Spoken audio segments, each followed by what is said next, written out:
Hello दोस्तों, कैसे हैं आप सब। स्वागत है आप सभी का कॉमिक वर्ल्ड चैनल पर। तो चलिए दोस्तों, शुरू करते हैं राज कॉमिक्स में तिरंगा सीरीज की अगली कॉमिक्स, राष्ट्रद्रोही।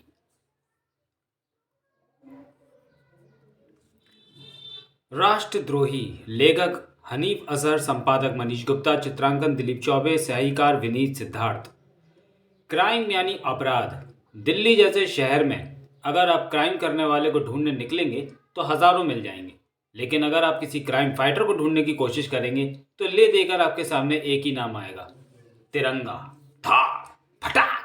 लेकिन अपनी जान की परवाह किए बगैर निस्वार्थ अपराध से लड़ने वाला तिरंगा एक समय में एक ही स्थान पर हो सकता है, जबकि कुकुरमुत्ते की तरह शहर में फैले अपराधी कभी भी किसी भी स्थान पर हो सकते हैं। और वह स्थान किसी साधारण नागरिक का निवास स्थान भी हो सकता है, और देश के सर्वोच्च नागरिक माननीय राष्ट्रपति का निवास स्थान भी। अपने आप को रात के अंधेरे का हिस्सा बनाए वह शख्स राष्ट्रपति भवन की चार दीवारी तक पहुंचा। उसका लक्ष्य था ऊंचे चबूतरे पर रखा वह राष्ट्र चिन्ह जो राष्ट्रमंडलीय देशों की तरफ से माननीय राष्ट्रपति को भेंट किया गया था। बहुमूल्य हीरो जड़ा हुआ राष्ट्र चिन्ह बेशकीमती था। उसी राष्ट्र चिन्ह को चुराने आया था वह, अपनी जान हथेली पर रखकर। लेकिन अगर वह राष्ट्र चिन्ह तक पहुंचने में सफल हो जाता तो प्रश्न चिन्ह नहीं लग जाता राष्ट्रपति भवन की सुरक्षा व्यवस्था पर। पता ही नहीं चला उसे कि कब अलार्म बज उठा और कब उसे घेर लिया गया।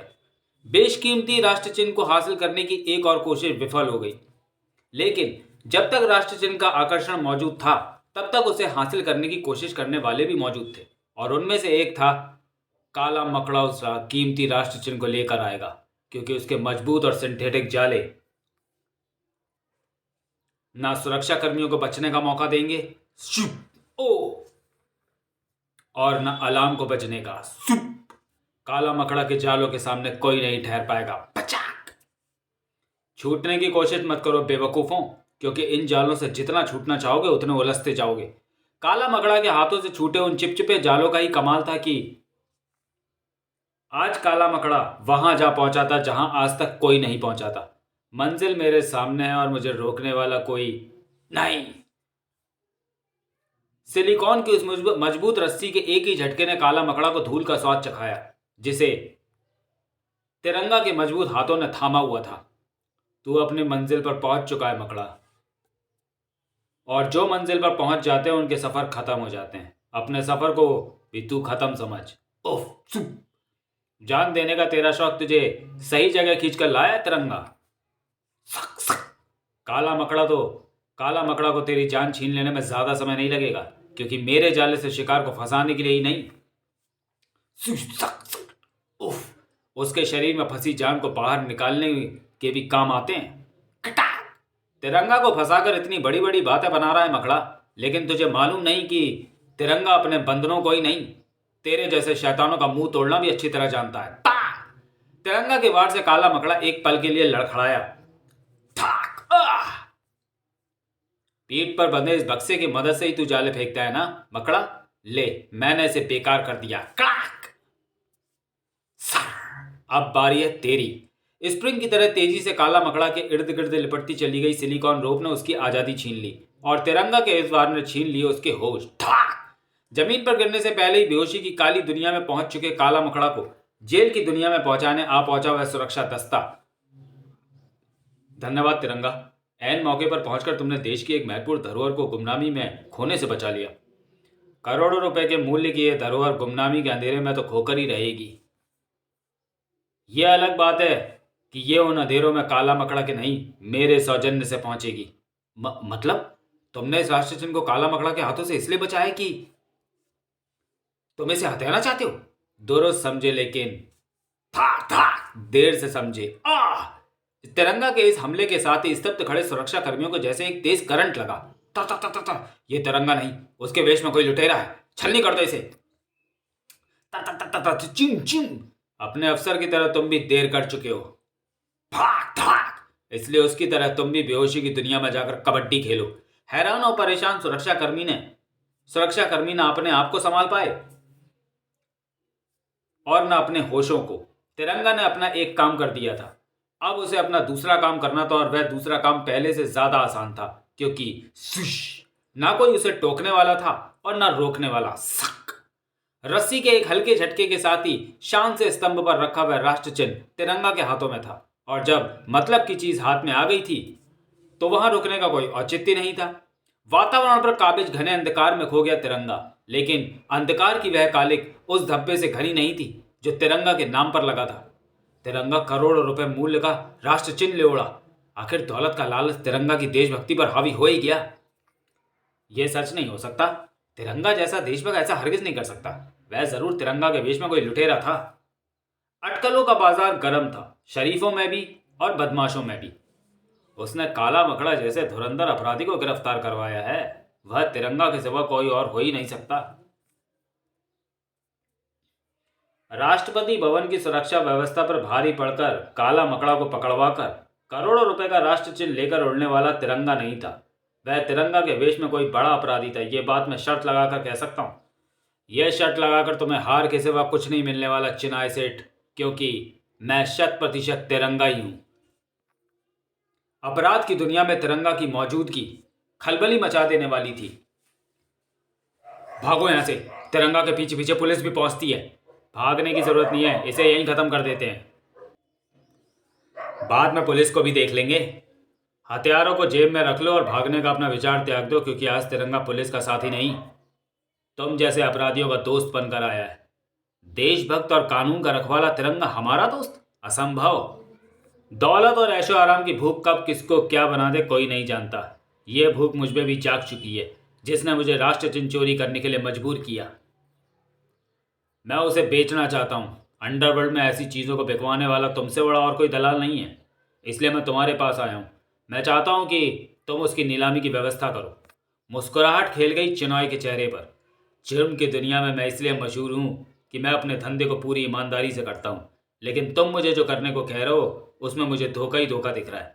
मैं तुम्हारी योजना खूब समझता हूँ।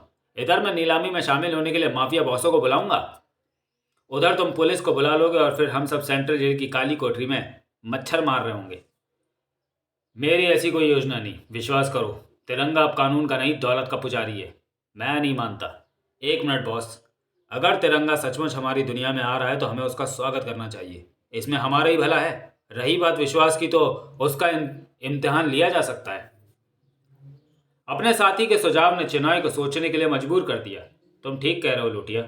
अगर तिरंगा सचमुच अपराधी बन गया है तो हमारे सिर पर लटकी देशभक्त तिरंगा की तलवार हमेशा के लिए टूट जाएगी। लेकिन तिरंगा का इम्तिहान लिया कैसे जाए? उसके लिए मेरे पास एक तरीका है। अपराध की दुनिया का एक उभरता सितारा काला मकड़ा तुम्हारी वजह से जेल के अंधेरों में खोने जा रहा है। उसे आज़ाद करवा दो तो सॉरी, हमारी दुनिया में तुम्हारी बात ठीक ऐसे मानी जाएगी जैसे बारात में दूल्हे की बात मानी जाती है। अपराध की दुनिया में प्रवेश की यह ज़रूरी शर्त है, तो मैं इस शर्त को पूरा करने के लिए तैयार हूँ। जुर्म की दुनिया में पहुंचने के लिए तिरंगा कितना बेकरार था, इसका सबूत तिरंगा के चेहरे पर और उसके प्रयासों में साफ दिख रहा था। वह एक अपराधी को छुड़वाने के लिए उस पुलिस स्टेशन के बाहर था, लेकिन उसे छुड़ाने के लिए तिरंगा को हवालात तक पहुंचना था, और वहां तक पहुंचने से पहले उसे हटानी थी कई अड़चनें। वह अड़चनें वहां मौजूद उन पुलिस कर्मियों के रूप में थीं, जो तिरंगा को देखकर ऐसे संभले जैसे सांप नेवले को देखकर संभलता है। अच्छा हुआ तू यहीं आ गया तिरंगा, हम तो जैसे अपराधी को खींचकर थाने लाने की मेहनत करने से बच गए। मेहनत करने से बहुत कतराते हैं पुलिस वाले। अगर ऐसा ना हो तो हम जैसे अपराधी ना खुलेआम घूम पाए ठाक ठाक, और ना ही अपने मकसद में कामयाब हो पाए ठाक। फर्जी एनकाउंटर दिखाकर अपराधी को मारने के लिए बदनाम हूं मैं। आज पहली बार असली एनकाउंटर करके तुझे मारने का सुनहरा मौका मिला है। मैं इसे गंवाना नहीं चाहूंगा। असली एनकाउंटर का यह नुकसान है कि उसमें वार अपने आप पर भी हो जाता है। इन सब से इस तरह निपटने में अच्छा है कि मैं इनकी गोलियों का जवाब बेहोश कर देने वाले नर्व गैस के कैप्सूल से दूं। सिपाहियों को नर्व गैस में फंसाकर तिरंगा दौड़ पड़ा और कुछ ही पलों में हवालात में बंद काला मकड़ा तक जा पहुंचा। मैं तुम्हें निकालने आ पहुंचा हूं काला मकड़ा, लेकिन यहाँ की चाबी तो इंस्पेक्टर के पास है। खाट। इस ताले को खोलने के लिए एक चाबी मेरे पास भी है, इस ढाल के रूप में। खाट। ढाल में लगे मजबूत ब्लेडों के एक ही वार ने मोटे ताले को काट डाला, और कुछ ही मिनटों बाद वह काला मकड़ा के साथ चिनॉय के सामने मौजूद था। तो तुम काला मकड़ा को छुड़ा लाए? हाँ, और यह इस बात का सबूत है कि तिरंगा को अब कानून की रक्षा करने में नहीं, उसे तोड़ने में मजा आता है। झपट कर तिरंगा को अपनी बाहों में भर लिया चिनॉय ने। अपराध की दुनिया में तुम्हारा स्वागत है तिरंगा। इस दुनिया में तुम्हारी एंट्री जश्न मनाए जाने की काबिल है, लेकिन इस जश्न को मैं अकेला नहीं, वे सभी अपराधी भी मनाएंगे जो तुम्हारे पास मौजूद बेशकीमती राष्ट्र चिन्ह की नीलामी में कल मेरी कोठी के अंडरग्राउंड तहखाने में इकट्ठे होंगे। तिरंगा हमारा दोस्त, कानून का दुश्मन।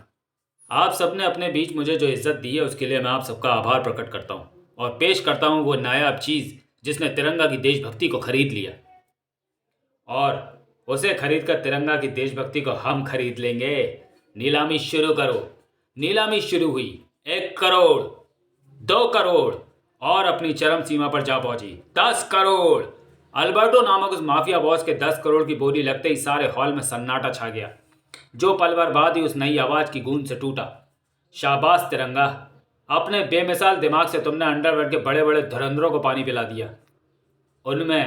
उनसे ऐसी चीज के 10 करोड़ रुपए लगवा लिए जिसकी कीमत असल में 10 रुपए भी नहीं है। यह आदमी कौन है? आने वाले ने तिरंगा के साथ साथ सभी को स्तब्ध कर दिया था। खुले के खुले रह गए थे सभी के मुंह। ये तुम क्या कह रहे हो? मैं सही कह रहा हूँ। यह नकली राष्ट्र चिन्ह है जिसके बल पर तिरंगा सारे अपराध जगत को बेवकूफ़ बना रहा है। मुझे इसी आदमी की तलाश थी। ये मेरे हाथ से बचकर नहीं जाना चाहिए। जान छोड़कर उसकी तरफ भागा तिरंगा, लेकिन उस तक पहुंच नहीं पाया था। भागने की इतनी जल्दी क्या है तिरंगा? हमारे कुछ सवालों के जवाब तो देता जा। ओह, अगर मैं इनसे ही उलझा रहा तो वह बचकर भाग जाएगा, लेकिन बिना मदद के मैं इतने सारे अपराधियों के बीच से ही जल्दी बाहर नहीं निकल सकता था। मदद तुरंत ही पहुंची, काला मकड़ा और उसके जालों के रूप में। तिरंगा से दूर हटो था। कईयों को काला मकड़ा ने दूर फेंका और कईयों को तिरंगा ने। उसे यहां से भागे ज्यादा देर नहीं हुई है। उम्मीद है मैं उसे पकड़ लूंगा था। तिरंगा हिरन की तरह कुलांचे भरकर बाहर पहुंचा, लेकिन तब तक देर हो चुकी थी। ओह, वह मेरी पकड़ से दूर निकल गया। उसका पीछा करना बेकार है, और फिर इस समय पे पीछा करने की स्थिति में भी नहीं हूँ, क्योंकि मेरी मदद की ज़रूरत उसे होगी जिसने कदम कदम पर मेरी मदद की है। अपराधियों के बीच फंसे तिरंगा के मददगार को सच में मदद की ज़रूरत थी। तिरंगा को बचाकर तूने साबित कर दिया कि तू भी उसी का साथी है, लेकिन इतना पक्का है कि तू हम में से ही कोई है। तेरे इस नकाब के हटते ही पता चल जाएगा कौन है तू। अल्बर्टो ने काला मकड़ा का नकाब नोच लिया। दूसरे ही पल नकाब के नीचे से जो चेहरा निकला उसे देखकर कईयों के कंठ से चीख ही निकल गई। विष्णका, एक खतरनाक अपराधी तिरंगा की सहयोगी? क्या चक्कर है ये? चक्कर मैं समझाऊंगा, लेकिन पहले जरा तो मैं विष्णका से दूर हटा दूं था, और इस लायक कर दूं कि तुम मेरी बात को ठंडे दिमाग से सुन सको था। खच! मेरे जहर मुझे नाखूनों से ही दूर ही रहो तो अच्छा है। विष्णका के बारे में जानने के लिए पढ़े विष्णका, वरना जिंदगी भर कुछ भी सुनने लायक नहीं रहोगे। खचाक! तिरंगा और विष्णका को ज्यादा देर नहीं लगी वहां मौजूद अपराधियों को धराशायी करने में। हाँ तो प्यारे भाइयों, अब सुनो सारा चक्कर। कुछ दिनों पहले की बात है, मुझे कमिश्नर साहब ने संदेश दिया कि राष्ट्रपति महोदय गुप्त रूप से मुझसे मिलना चाहते हैं। मैं उनके बुलाने पर उनके निवास स्थान पर पहुंचा तो उन्होंने मेरे सामने किया वह विस्फोटक रहस्योद्घाटन। यह वह स्टोर रूम है जिसमें वे मूल्यवान वस्तुएं रखी हैं जो पिछले 50 सालों से अपने देश के राष्ट्रपतियों को विभिन्न देशों से भेंट में प्राप्त हुई हैं। तुम्हें यह जानकर हैरानी होगी तिरंगा कि यहाँ रखी अधिकतर एंटीक वस्तुएं नकली हैं। क्या मतलब? इस स्टोर रूम में अरबों रुपए की एंटीक वस्तुएं पड़ी हैं, लेकिन सुरक्षा और देखभाल की दृष्टि से एकदम उपेक्षित। इसी उपेक्षा का फायदा उठाकर किसी ने यहाँ रखी वस्तुओं को गायब कर दिया है और उसकी जगह उसकी हूबहू नकल रख दी है। औरों की तरह हम भी इस बात को भी नहीं जान पाते अगर हम कला के पारखी ना होते। यहाँ रखी हर वस्तु राष्ट्र संपत्ति है सर, इसलिए उनको चुराना राष्ट्रद्रोह है। आपको इस विषय में तुरंत ही सख्त कार्रवाई करनी चाहिए। हम अपने स्तर पर ही हर कोशिश करके देख चुके हैं, लेकिन राष्ट्रद्रोही इतना अधिक सतर्क है कि हमारी पकड़ में नहीं आया। बात को ज्यादा फैलाकर हम उसे सतर्क होने का अवसर नहीं देना चाहते, इसलिए इस विषय में हमने अपने अत्यधिक विश्वास पात्र लोगों को ही बताया है और उनसे विचार विमर्श करके तुम्हें बुलाने का निर्णय लिया है। तुम्हें अत्यंत गुप्त तरीके से इस केस की छानबीन करनी है और उस राष्ट्रद्रोही को सामने लाना है। मैंने उसे सामने लाने के लिए योजना बनाई और माननीय राष्ट्रपति को सुना दी। इस योजना में तुम्हें जो भी सहयोग चाहिए हम तुम्हें देने को तैयार हैं। राष्ट्रपति महोदय का आदेश मिलने के साथ ही मैंने बेशकीमती राष्ट्र चिन्ह को मोहरा बनाकर अपनी योजना पर काम करना शुरू कर दिया और उसकी नकल बनवाकर विष्णका को अपनी योजना में शामिल किया और उसे विष्णका की जगह काला मकड़ा बना दिया। फिर सारी दुनिया को दिखाने के लिए मैंने राष्ट्र चिन्ह की चोरी की और उसे लेकर चुनाव के पास पहुंचा, क्योंकि मुझे सिर्फ राष्ट्रपति भवन से राष्ट्र धरोहर चुराने वाले चोर को ही नहीं, तुम जैसे खरीदारों की भी तलाश थी। मैं जानता था कि चेन्नई सेठ मुझ पर एकदम विश्वास नहीं करेगा, इसलिए मैंने उसके सलाहकार लोटिया को पहले ही मार पीट कर इस बात के लिए राजी कर लिया था कि वह चेन्नई के सामने इम्तहान की और काला मकड़ा को हवाला से छुड़ाने की बात करे। उसने वैसा ही किया और इस तरह मैं काला मकड़ा को जेल से छुड़ाकर चेन्नई का विश्वास जीतने में सफल हो गया और साथ ही सफल हो गया तुम सभी को जेल पहुंचाने का इंतजाम करने में। तिरंगा की बात खत्म होने के साथ ही पुलिस सायरन की आवाज सुनाई देने लगी, जिसे सुनते ही मानो बिजली भर गई विष्णुका के शरीर में। अब यहाँ मेरा कोई काम नहीं है तिरंगा, मैं चलती हूँ। तुमने मुझे सहयोग जरूर दिया विष्णुका, लेकिन तुम अपराधी हो ये मत भूल जाना। एक ना एक दिन तुम्हें मेरे हाथों जेल पहुंचना ही होगा। विष्णुका को रोकने के लिए मैं उसके पीछे नहीं जा सकता, क्योंकि जब तक पुलिस यहाँ नहीं पहुंच जाती मुझे यही रहना है और फिर अल्बर्टो को अपने साथ लेकर पहुंचना है जहां मुझे मिलेगा वह राष्ट्रद्रोही जो राष्ट्र की संपत्ति को चुरा कर बेचता है। वह अपना भेष बदल कर ही अल्बर्टो से मिलता था, इसलिए अल्बर्टो उसे पहचान तो नहीं पाएगा, लेकिन फिर भी उसे सामने लाने की मेरे पास एक योजना है जिसमें तुरुप की चाल बनेगा अल्बर्टो। जल्दी ही तिरंगा राष्ट्रपति भवन में मौजूद था। मैंने उस राष्ट्रद्रोही को पकड़ लिया है सर, लेकिन उसे सामने लाने से पहले मैं आपके अत्यधिक विश्वसनीय मातहतों से मिलना चाहता हूँ। राष्ट्रपति महोदय कुछ न समझे, लेकिन फिर भी उन्होंने अपने 4 मातहतों को बुलाकर तिरंगा के सामने खड़ा कर दिया। इनमें से एक वो राष्ट्रद्रोही है सर जिसने आपके विश्वास को ही नहीं राष्ट्रहित की भी हत्या की है। जुर्म की दुनिया में वह हमेशा अपना भेष बदल कर जाता था, लेकिन फिर भी मिस्टर अल्बर्टो का दावा है कि वह उसे पहचान सकता है। आओ अल्बर्टो। अल्बर्टो आगे बढ़ा। इसी के साथ पसीने से भीग गया वह चेहरा। भला तिरंगा की निगाहों से कहाँ बच पाता वह चेहरा? मैंने गलत कहा था, अल्बर्टो किसी को नहीं पहचानता, लेकिन आपका चेहरा पसीने से क्यों भीग गया? अपना रुमाल निकालकर पसीना पोंछ लीजिए मिस्टर भटनागर और सच सच बता दीजिए कि आप ही हैं राष्ट्रद्रोही। तिरंगा के जाल में फंसे सचिव भटनागर के पास अपना अपराध कबूल करने के सिवा और कोई चारा नहीं था। तिरंगा की पीठ थपथपाए बिना ना रह सके राष्ट्रपति महोदय, हमें तुम पर गर्व है तिरंगा, लेकिन तुम्हें कैसे पता चला कि भटनागर ही असली अपराधी है? राष्ट्र चिन्ह की नीलामी के समय भटनागर वेश बदलकर सारा खेल बिगाड़ने के लिए सारे अपराधियों को यह बताने जा पहुंचा कि राष्ट्र चिन्ह नकली है। इस महत्वपूर्ण बात को मेरे और आपके सिवा सिर्फ आपके विश्वसनीय व्यक्ति ही जानते थे, इसलिए मैं समझ गया कि वह राष्ट्रद्रोही राष्ट्रपति भवन में ही कहीं छिपा है। इसलिए मैं अल्बर्टो को लेकर यहां आया। मैं जानता था कि अपराधी यह जानकर घबरा जाएगा कि अल्बर्टो उसे पहचानता है, और ऐसा ही हुआ। फिर भटनागर और अल्बर्टो के बयान के मुताबिक छापे मारकर वे सारी वस्तुएं बरामद कर ली गई जो राष्ट्रपति भवन से गायब की गई थी। समाप्त। तो चलिए दोस्तों, वीडियो को यहीं समाप्त करते हैं और मिलते हैं तिरंगा सीरीज की अगली कॉमिक्स काली बिल्ली में। तब तक के लिए धन्यवाद।